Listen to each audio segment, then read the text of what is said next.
YouTube, what's going on, guys? I'm going to give you my week 8 recap. Week number 8, February 22nd through the 28th. Run number 1 was from Arkansas to New York, 1,366 miles. The second run was from PA to Oklahoma. That was 1,169 miles. And the third and final run of the week was from Arkansas to Kentucky for 629 miles. That was a total of 3,164 miles loaded. That was 56 deadhead miles on there. Gross pay, $3,047.35. Gasoline cost $478.61. Good solid week for sure, no doubt. So I had a couple of good weeks in a row there. Then I eventually ended up going home. Wife wasn't feeling good. Ended up purchasing the van. So now got to get a couple of good weeks under my belt and start getting some things done in the van. Don't realize what you had until you get into another van. So just the auxiliary power alone, having that is a big deal, because in these transits the power shuts off after about a half hour. So you'd have to key it on and key it back off in order to get some power to charge your phone or tablet or iPad, whatever you have. And then the cord is up here, there's nothing back there. So yeah, that's kind of a pain in the ass not having access to power back there, because a lot of times when I'm sitting, I'm on my phone like crazy, man, watching videos, Facebook, doing whatever. But yeah, I kill that battery in a freaking minute. So then I need another battery, man. I need to charge up. But yeah, we'll get it taken care of, man. Gonna get it taken care of pretty soon. Speaking of the van, ideally I would have liked to have had a lot longer. I would have liked to have, had definitely a lot longer to take my time to get the best price for a vehicle. Because I think ideally the way to go would be getting a used van that's got about 25,000 miles or less on it. Because just from pricing vehicles, looking around, that alone takes about 10 grand off of the price. And you're still under factory warranty. You're still able to buy an extended warranty. Yeah. Unfortunately, in these transits, there's not many of them out there. So it's very difficult to get something quickly with a good deal. What's funny is the day I bought this one, the day I finalized it on this one, the dealership that I was talking to the day before called me and said they just got in some used transits. They had one that was a 350, a 2018 Transit 350 with less than 17,000 miles on it for $29,000. So yeah, it's a good deal. While I was looking, I also looked at a ProMaster, and ProMaster's price was better. The out the door for the ProMaster was they was offering $37,200. I ended up paying $41,200 out the door for this one after gap insurance and whatnot. So gap insurance on the other one, you probably would have been at like, I don't know, $37,800, $37,900. So yeah, that was the difference in that price. I already owned a Ford, so obviously I was leaning towards a Ford. I had a Ford Econoline prior to the Transit, and those Econolines were just workhorses. Didn't have many problems with them at all.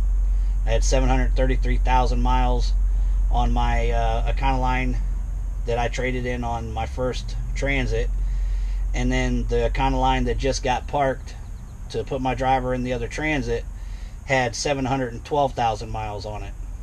That's, mind you, original engine, original transmission, no major repairs done on it whatsoever, just your routine, bearings, ball joints, tune-ups, oil changes, tires, whatnot.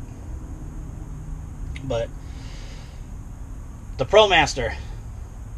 I came really close to doing the ProMaster just for the upfront cost, and this was what was going on with my decision making. The ProMaster has a really good price compared to the Transit. I mean, you save several $1,000s, and they have a really good upfront warranty as far as you can purchase a 2-year unlimited mileage warranty through Mopar, which, you know, obviously you're gonna, if you purchase that 2 years after you're extended, if you buy the extended, which takes you to say 120, 130,000 miles, and then you get the 2-year unlimited, I mean, you're talking about being under warranty for roughly 400,000 miles, probably, if you're a hard runner. So that was really nice. In a Ford, you can't get that. In a Ford, you're getting up to like 120,000 mile warranty, and then that's it. It's over. But the thing I like about the Ford, warranty wise, is that in the Fords, they offer a 3-year unlimited mileage warranty on an engine replacement.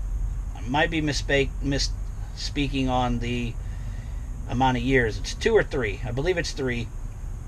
But it's an unlimited mileage warranty, which in that you're going to get roughly, you know, 250 to 300 and some thousand miles out of that engine.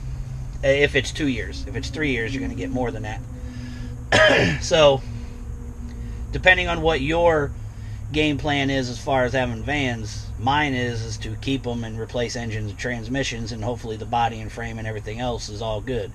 So I'm looking at the tail end of owning it being where I need the most help, as opposed to the beginning of owning it.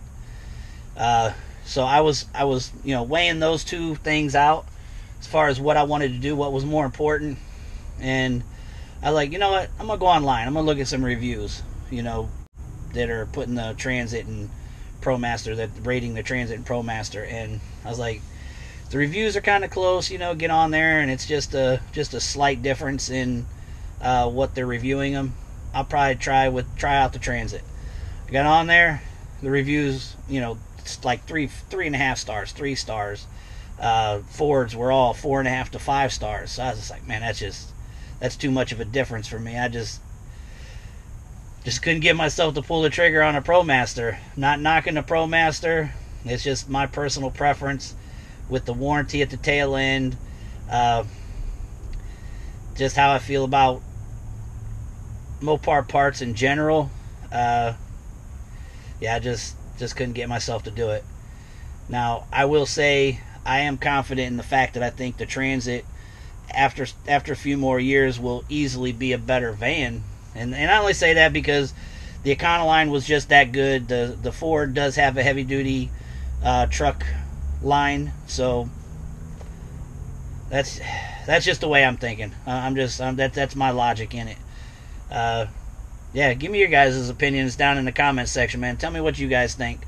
Tell me what you feel is bad parts of the Ford, or bad parts of the ProMaster, and, you know, the pros and cons of each. You know, let me hear what you guys have to say about it. That was how it went for me, though. That was my line of thinking. Alright, guys, well, I'm gonna get out of here, man. I just wanted to give you a little bit of give that little recap, and just give a little bullshit update on a few things.